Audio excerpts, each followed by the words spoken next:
మర్రి golden diamonds ప్రముఖ hero Shri victory Venkatesh గారి చేతుల మీదుగా ఈ రోజే గొప్ప ప్రారంభోత్సవ మరియు అక్షయ తృతీయ ప్రత్యేక ఆఫర్ గా VA పై ఫ్లాట్ 25% తగ్గింపు. మహిళా రిజర్వేషన్ బిల్లును డీలిమిటేషన్ తో ముడిపెట్టడాన్ని తెలంగాణ జాగృతి అధ్యక్షురాలు కవిత తీవ్రంగా వ్యతిరేకిస్తున్నారు. కేంద్రం వైఖరితో మహిళలకు తీవ్ర అన్యాయం జరుగుతోందని అంటున్నారు. జనాభా ప్రతిపాదికన డీలిమిటేషన్ జరిగితే దక్షిణాది రాష్ట్రాలకు కేంద్రం తీవ్ర అన్యాయం చేసినట్లే అవుతుందని కవిత అభిప్రాయపడ్డారు.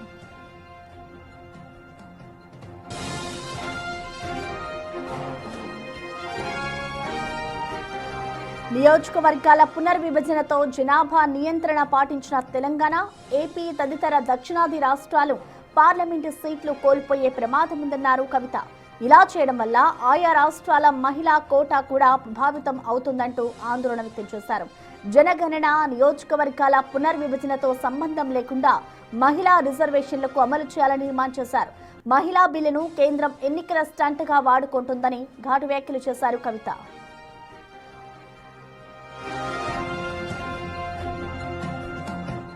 మరోవైపు మహిళా రిజర్వేషన్ బిల్లులో ఓబీసీ మహిళలకు ప్రత్యేక సబ్ కోటా ఉండాలని కవిత డిమాండ్ చేస్తున్నారు. ప్రస్తుత బిల్లులో కేవలం ఎస్సీ, ఎస్టీ మహిళలకు మాత్రమే రిజర్వేషన్లు కల్పించడం సరికాదని అంటున్నారు.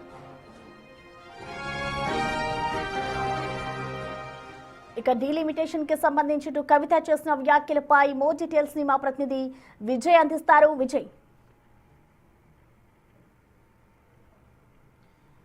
ప్రసన్న, అయితే కొద్ది రోజుల అనంతరం తీసుకొచ్చేటువంటి డీలిమిటేషన్ ప్రాసెస్ ఏదైతే ఉందో దీనికి సంబంధించి ఇటు తెలంగాణ జాగృతి అధ్యక్షురాలు కవిత పూర్తిగా వ్యతిరేకత అయితే చూపిస్తా ఉన్నారనే చెప్పాలి. ముఖ్యంగా ఇటు ఆ జాగృతికి సంబంధించినటువంటి కార్యకర్తలు కావచ్చు, నాయకులు కావచ్చు, సో ఎవరైతే ఉన్నారో వీళ్ళందరూ కూడా డీలిమిటేషన్ ప్రక్రియను అలాగే మహిళా రిజర్వేషన్ బిల్లు ఏదైతే ఉందో ఈ రెండింటినీ కూడా లింక్ చేయడం అనే దానిపైన కూడా పూర్తిగా ఈ యొక్క బిల్లుని వ్యతిరేకిస్తూ ఉన్నారు. ముఖ్యంగా ఏదైతే జనాభా ప్రాతిపదికన ఈ లిమిటేషన్ ప్రాసెస్ జరుగుతూ ఉందో ఆ డీలిమిటేషన్ ప్రాసెస్ అనేది జనాభా ప్రాతిపదికన జరిగితే దక్షిణాది రాష్ట్రాలకు తీవ్ర ఇబ్బందులు ఎదురయ్యేటువంటి అవకాశం ఉంది. ఈవెన్ ఇక్కడ ఉన్నటువంటి ఆల్రెడీ పార్లమెంట్ స్థానాలు ఏవైతే ఉన్నాయో, లోక్సభ స్థానాలు ఏవైతే ఉన్నాయో వాటిని కోల్పోయేటువంటి అవకాశం కూడా ఉండొచ్చు అంటూ ఇటు జాగృతి అధ్యక్షురాలు కవిత అయితే ఆవిడ అభిప్రాయాన్ని వ్యక్తం చేస్తూ ఉన్నారు. ముఖ్యంగా మహిళా రిజర్వేషన్ బిల్ ఏదైతే ఉందో దానికి సంబంధించి ఈ యొక్క జనగణన కంటే ముందే ఈ బిల్లుని ఆమోదపరచాలి. కానీ ఇప్పుడు కేంద్ర ప్రభుత్వం తీసుకుంటున్నటువంటి నిర్ణయం ఏదైతే ఉందో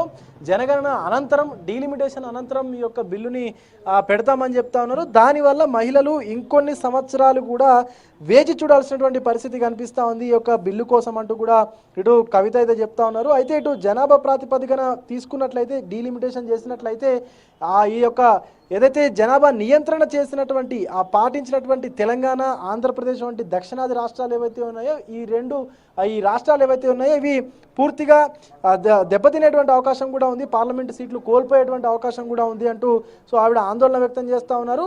అయితే దీనివల్ల మహిళా కోటా కూడా ప్రభావితం అయ్యేటువంటి అవకాశం ఉందంటూ కూడా చెప్తా ఉన్నారు. ఇక మహిళా రిజర్వేషన్ బిల్లులో ఓబీసీ మహిళలకు ప్రత్యేకంగా ఒక సబ్ కోటాని కూడా ఏర్పాటు చేయాలంటూ కూడా గట్టిగా డిమాండ్ అయితే చేస్తూ ఉన్నారు కవిత. ఇక ఇటు రిజర్వేషన్ల అమలుకు అలాగే జనగణనతో కానీ నియోజకవర్గాల పునర్విభజనతో కానీ సంబంధం ఉండకూడదంటూ కూడా కవిత అయితే చెప్తా ఉన్నారు. ఇక ఈ కేంద్రం అవలంబిస్తున్నటువంటి మహిళా బిల్లు అనేటువంటిది కేవలం ఒక ఎన్నికల స్టంట్గా వాడుకుంటుందంటూ కూడా ఘాటు వ్యాఖ్యలు అయితే చేస్తూ ఉన్నారు. ఇక ఇటు మహిళా రిజర్వేషన్ బిల్లులో ఓబీసీ మహిళలకు ప్రత్యేక సబ్ కోటాతో పాటు ఎస్సీ, ఎస్టీకి సంబంధించినటువంటి మహిళలు ఎవరైతే ఉన్నారో వాళ్లకు ఈ యొక్క దీంట్లో ఆల్రెడీ ఉన్నదానికంటే సపరేట్గా ఇటు బీసీలకు కూడా ఈ కోటా, ప్రత్యేకమైనటువంటి కోటాని ఏర్పాటు చేయాలంటూ కూడా కవిత అయితే చెప్తా ఉన్నారు. సో ముఖ్యంగా ఈ డీలిమిటేషన్ ప్రక్రియ అనేది కేవలం ఒక ఎన్నికల స్టంట్గానే పరిగణిస్తారు అంటూ కూడా చెప్తున్నటువంటి పరిస్థితి కనిపిస్తూ ఉంది. అండ్ అలాగే ఈ యొక్క డీలిమిటేషన్ బిల్ ఏదైతే ఉందో ఒక పోస్ట్ డేటెడ్ చెక్ అంటూ కూడా ఘాటు వ్యాఖ్యలు చేస్తున్నటువంటి పరిస్థితి కనిపిస్తూ ఉంది కవిత. ఎందుకంటే ఇప్పుడు అసలు ఎప్పుడు వస్తుందో తెలియనిటువంటి ఈ మహిళా బిల్లుని ముందు పెట్టుకొని ఎన్నికలకు కావాల్సినటువంటి ఏదైతే ఎన్నికలకు సంబంధించినటువంటి ప్రచారం ఏదైతే ఉందో దాన్ని చేసుకునేందుకు స్టంట్ మాత్రమే ఏదంటూ కూడా కవిత అయితే చెప్పుకొస్తా ఉన్నారు. సో అసలు ఈ పోస్ట్ డేటెడ్ చెక్కు చెల్లదు, అసలు ఎప్పుడు వస్తుందో కూడా తెలియదు. ఏదైతే జనగణన మరియు డీలిమిటేషన్ తర్వాతనే మహిళా రిజర్వేషన్ అమలు చేస్తామని చెప్తున్నటువంటి కేంద్ర ప్రభుత్వ వైఖరిని కూడా మరొక పక్క ఇటు కల్వకుంట్ల కవిత అయితే తప్పుపడతా ఉన్నారు.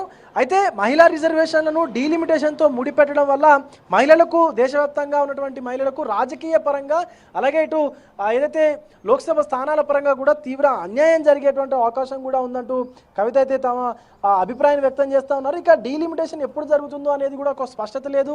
ఇటు జరిగితే 2029 తర్వాత లేకపోతే ఆ తర్వాత జరుగుతున్నట్టు కూడా కవిత మాట్లాడుతున్నారు. కాబట్టి సో ఇటు ఈ డీలిమిటేషన్ ఒకవేళ లేట్ అయితే కనుక మరికొన్ని సంవత్సరాలకు కూడా ఇటు మహిళలు వారి రిజర్వేషన్ల కోసం వేచి చూడాల్సినటువంటి పరిస్థితి ఉన్నది. కాబట్టి ఖచ్చితంగా ఇటు కేంద్ర ప్రభుత్వం కూడా దీన్ని దృష్టిలో ఉంచుకొని డీలిమిటేషన్కు అలాగే ఇటు మహిళా రిజర్వేషన్ బిల్ ఏదైతే ఉందో ఈ మహిళా రిజర్వేషన్ బిల్లుకు సంబంధం లేకుండా వేరువేరుగా వీటిని ప్రతిపాదన తీసుకొని ముందుకు వెళ్ళాలంటూ కూడా ఇటు కల్వకుంట్ల కవిత అయితే ప్రధానంగా ఆవిడ అభిప్రాయాన్ని అయితే వ్యక్తం చేస్తూ ఉన్నారు. అయితే ఈరోజు ఇటు తెలంగాణ జాగృతి కార్యాలయంలో మరికొద్దిసేపట్లోనే బాబాసాహెబ్ అంబేద్కర్ 135వ జయంతి వేడుకలు కూడా నిర్వహించబోతా ఉన్నారు. అయితే ఇటు ఈ యొక్క సభలో కూడా మహిళా రిజర్వేషన్ల పట్ల కొంత కీలకమైనటువంటి వ్యాఖ్యలు కవిత చేయనున్నట్టు కూడా మనకు కొంత సమాచారం అయితే అందుతా ఉంది. ప్రసన్న, మరి కవిత ఏం మాట్లాడబోతా ఉన్నారు అంటే ఇప్పటికే ఇటు తెలంగాణ రాష్ట్రానికి సంబంధించి కూడా 33% రిజర్వేషన్ ఏదైతే ఉందో మహిళలకు సంబంధించిన రిజర్వేషన్ ఏదైతే ఉందో దాన్ని కూడా అవలంబించాలంటూ ఇటు ఆ కవిత ఒక స్టాండ్ అయితే తీసుకొని గతం నుంచి కూడా అటు బీసీ రిజర్వేషన్లు కావచ్చు మహిళా రిజర్వేషన్లు కావచ్చు సో వీటి పరంగా కూడా కొంత ఉద్యమం చేసినటువంటి పరిస్థితి కూడా ఉంది. సో ఈ నేపథ్యంలోనే ఇప్పుడు కేంద్ర ప్రభుత్వం తీసుకొచ్చినటువంటి ఈ మహిళా రిజర్వేషన్ ఏదైతే ఉందో దీని పట్ల కూడా సో మరి మాట్లాడతారనేది కూడా కొంత మహిళలు అలాగే జాగృతికి సంబంధించినటువంటి మహిళా నాయకురాలు కూడా కొంత ఆసక్తిగా వేచి చూస్తున్నటువంటి పరిస్థితి కనిపిస్తుంది మనకు. Prasanna. Right, thank you Vijay. So మొత్తానికి చూసుకోవచ్చు ఇటు డీలిమిటేషన్ కి సంబంధించి కవిత ఫైర్ అవుతున్నారు. డీలిమిటేషన్ తో సంబంధం లేకుండా ఇటు మహిళలకు రిజర్వేషన్ కల్పించాలి అంటూ కూడా ఆమె డిమాండ్ చేస్తున్నారు. ఇటు డీలిమిటేషన్ కి సంబంధించి దక్షిణాది రాష్ట్రాలకు చాలా అన్యాయం జరుగుతుంది అంటూ కూడా కవిత